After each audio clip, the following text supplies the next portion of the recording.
பக்கத்து வீட்டிலிருந்து கேட்ட பெண்களின் அலறல் சத்தம். வீட்டிற்குள் சென்று பார்த்தவர்களுக்கு காத்திருந்த பேரதிர்ச்சி.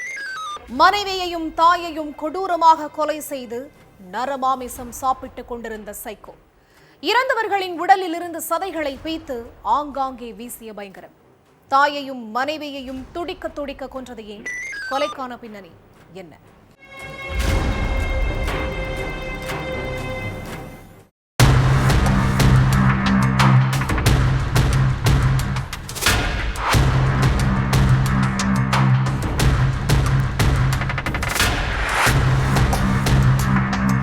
காலை நேரம். பக்கத்து வீட்டில் உள்ள 2 பெண்கள் அலறி துடிக்கிற சப்தம் பயங்கரமா கேட்டிருக்கு. அதை கேட்டதும் அக்கம் பக்கத்துல இருந்தவங்க என்ன ஏதுன்னு ஓடி போய் பார்த்திருக்காங்க. அப்படி அங்க போனவங்களுக்கு அந்த வீட்டில் நடந்த கொடூர சம்பவத்தை பார்த்ததும் ஈரக்குலையே நடுநடுங்கி போயிருக்கு. இளைஞர் ஒருத்தர் தன்னோட மனைவி தாய் 2 பேரையும் கொலை செஞ்சு சடலங்களோட தலையை சிதைச்சி அதிலிருந்து நரமாமிசத்தை எடுத்து சாப்பிட்டுட்டு இருந்திருக்கா. ஆத்திரமடங்காத சைக்கோவா மாறின அந்த இளைஞன் இறந்தவங்களோட உடல்ல உள்ள சதைகளை பீட்டு அங்கிருந்தவங்க மேல தூக்கி வீசி இருக்கா. அங்கிருந்து தலை தெறிக்க ஓடி வந்தவங்க போலீஸுக்கு போன் பண்ணி தகவலை கொடுத்திருக்காங்க. அடுத்து கொஞ்ச நேரத்திலேயே சம்பவ இடத்துக்கு வந்து பார்த்த காவலர்களும் நடு வீட்டுல சடலங்கள் கிடந்த கோலத்தை பார்த்து ஆடி போயிருக்காங்க. அதுக்கப்புறம் 2 சடலங்களையும் மீட்டு பிரேத பரிசோதனைக்கு அனுப்பி வச்ச போலீஸ் வீட்டுக்குள்ள காட்டேரி மாதிரி உட்கார்ந்துகிட்டு இருந்த இளைஞரை ஸ்டேஷனுக்கு கூட்டிட்டு போய் விசாரிக்க வேண்டிய விதத்துல விசாரிச்சிருக்காங்க.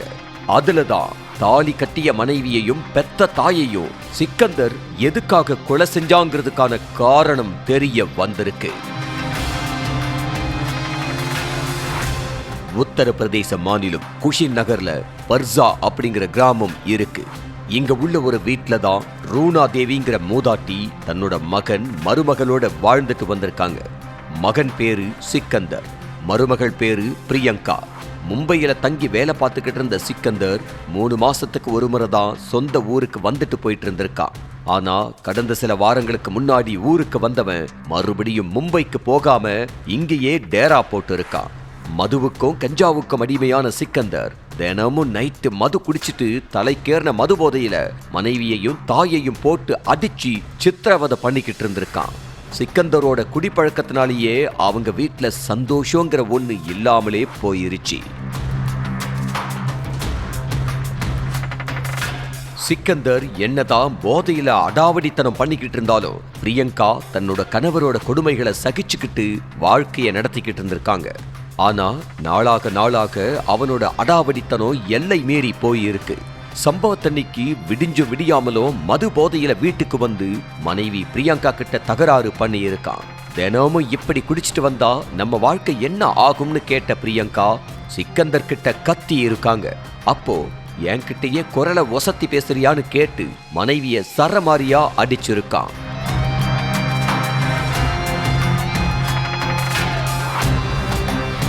ஒரு கட்டத்துல கடும் ஆத்திரமடைஞ்ச சிக்கந்தர் மது போதையில என்ன பண்றோம் ஏது பண்றோம்னு தெரியாம பிரியங்காவோட கழுத்தை நெரிச்சு கீழே தள்ளி விட்டுட்டு சிமெண்ட் செங்கலாலேயே தலைப்பகுதியில ஓங்கி அடிச்சிருக்கான். அப்ப மகனை தடுக்க வந்த தாய் ரூனா தேவியையும் அதே செங்கலால தலையில வெறித்தனமா தாக்கி இருக்கான். அதுல நிலக்குலைஞ்ச மனைவி பிரியங்காவும் தாய் ரூனா தேவியும் சம்பவ இடத்திலேயே துடிதுடிச்சு உயிரிழந்துட்டாங்க. இதெல்லாம் நடந்தது காலையில் 6 மணிக்கு.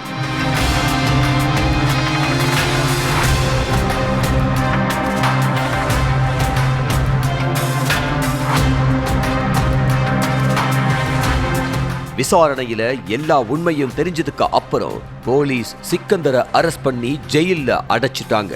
சிக்கந்தர் நார்மல் மனநிலையில இல்லன்னோ அடிக்கடி மனநிலை பாதிக்கப்பட்டவர் மாதிரி ரொம்ப ஆக்ரோஷமா பிஹேவ் பண்றாருன்னோ அவருக்கு போதுமான ட்ரீட்மெண்ட் கொடுத்ததுக்கு அப்புறம் அவர்கிட்ட முழு விசாரணை நடத்த முடியும்னோ போலீஸ் அதிகாரிகள் தெரிவிச்சிருக்காங்க. உண்மையிலேயே மதுவாலத்தான் இந்த இரட்டை கொலை நடந்திருக்கா இல்ல அதை தாண்டியும் வேற ஏதாவது பிரச்சனை இருக்கா அப்படிங்கிற கோணத்திலையும் போலீசார் தொடர்ந்து விசாரணை நடத்திக்கிட்டு இருக்காங்க.